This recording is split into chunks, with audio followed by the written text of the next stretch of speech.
These are two of the most popular max cushion shoes on the market, the New Balance 1080 V15 and the ASICS Gel Nimbus 28. They're two premium neutral shoes, however they feel completely different underfoot, whether you're using them for walking, as a lifestyle shoe or for running.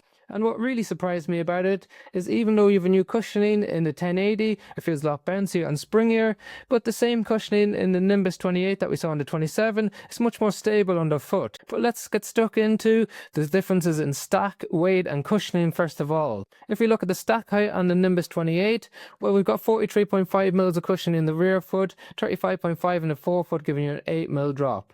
So that gives you lots of protection underneath your heel. So if you're walking for long periods of time, if you're a big heel striker when you're running, this adds lots and lots of protection to the heel. In contrast to that, we've got less cushioning in the 1080, so we've got 40 mils in the rear foot, 34 in the forefoot, giving you a 6 mil drop. So less cushioning and a lower drop. Now the lower drop does an excellent job of giving you more even distribution of pressure across your foot, especially when you're standing for long periods of time. So more protection underneath your heel in the Nimbus 28, but a lower drop in the 1080 V15. And then when we think about the weight of the shoes, both of them change dramatically compared to their previous models. So the Nimbus 28 is now 316 grams in a size 12 US, whereas the 1080 is significantly lighter, coming in at 295 grams in a size 12 US as well. So a much lighter shoe, a little bit less cushioning underfoot, and a completely new cushioning in the 1080 V15. So historically with the New Balance range, we had the Fresh Foam X cushioning, which was really pillow-like, really soft underfoot, so it was really comfortable, but there was a lot of questions around the durability in terms of how long that softness and comfort lasted.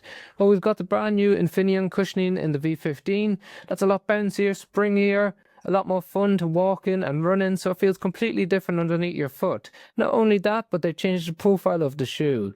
Before we touch on that, the Nimbus 28 said that they kept the same cushioning, the FF Blast Plus cushioning as the 27, but it's definitely a different blend, so it's a lot firmer, a lot stiffer and more rigid of a shoe underneath your foot, even though it's packed with a lot more cushioning than the 1080. So despite what you might think, it's actually quite firm underfoot compared to the 1080. And as a result, it gives a different feel underfoot when you're walking and running. Now that's partly got to do with the change in geometry of both shoes. So we've got a much flatter base underneath the 1080, which means that it doesn't roll through or it's not as aggressive as what we see in the Nimbus 28. So you can see how it curves up more aggressively on the Nimbus 28, which means that it pushes you through into the forefoot at a much quicker rate after you initiate contact with the heel. It's complemented with an extremely stiff forefoot, so really hard to bend, whereas we've got an extremely flexible forefoot in the 1080. So that means you get a lot more protection underfoot in terms of your big toe joint and sensitivity around the forefoot in the Nimbus, whereas we spend a little bit more time because of the flatter geometry on the forefoot in the 1080, and because it's much more flexible, you don't get the same levels of protection there. Instead, you get a bouncy, more flexible shoe, which is a bit more fun to run in. But a caveat to that is the amount of stability that you find in the shoe. So the 1080 V15 has less sidewalls, it has a narrower base of support under the forefoot than what we saw in the V14, and it doesn't have as much sole flare, so that's why the sole comes out wider than where your foot sits in the ground, which normally gives you more contact with the ground, making the shoe more stable. So they've gotten rid of all of that in the V15 and focused on making it much lighter and much bouncier.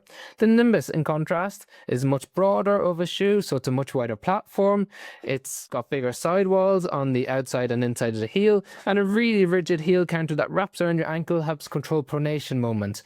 Whereas in the 1080, it's much more flexible, a bit more forgiving. So more flexibility means better for conditions like Hagen's deformity. More rigidity helps control pronation moments, or helps control those of you who have a flatter foot that need more support. So this is what we classify as a stable neutral shoe. 1080 is a classic pure neutral shoe only.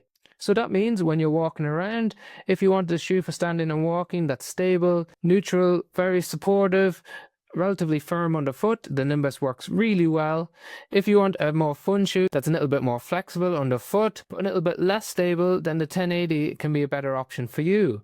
And when we move up on top of the shoe, there's some key distinct differences. So we have a normal fit in the toe box of the Nimbus, but we have a more tapered fit in the New Balance, which is relatively unusual for New Balance as they're often very wide as a shoe. So taper is quite early, so those of you with a broader foot might need the wider version of this.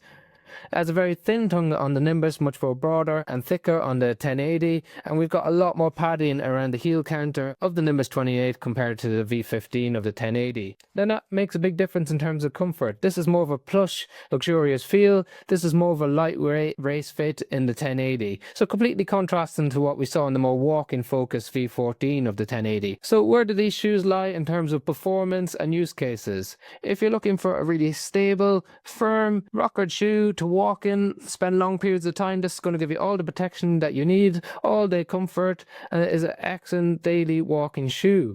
The 1080 is less stable, a little bit more flexible, and a bit more fun and bouncy to walk in. When it comes to running, they're both excellent options for your daily miles. The Nimbus 28 packs in a little bit more cushion and protection under your foot for those more recovery runs. And if you want to do more up-tempo workouts, well then the 1080's definitely got you covered, when historically the V14, V13 didn't. So if you want to do some up-tempo workouts for marathon pace runs, half marathon pace, you can definitely now do this with the new Infineon cushioning and the 1080. The aggressive nature of the Nimbus means that you can touch on some early tempo workouts, but it's a little bit heavier underfoot and not as bouncy, not as responsive as the 1080, but you can still do those early stage workouts. So for up-tempo and fartlek, 1080, early stage up-tempo, the Nimbus. But let me know your thoughts on both of these shoes in the description below. As always, I pop links in the description if you want to check out the latest price on Amazon, as they're changing all the time. We have a weekly newsletter which provides updates on our reviews, but also some updates on what shoes are on sale that you can pick up on discount at the moment if you want to check that out in the description. And otherwise, thank you very much for watching.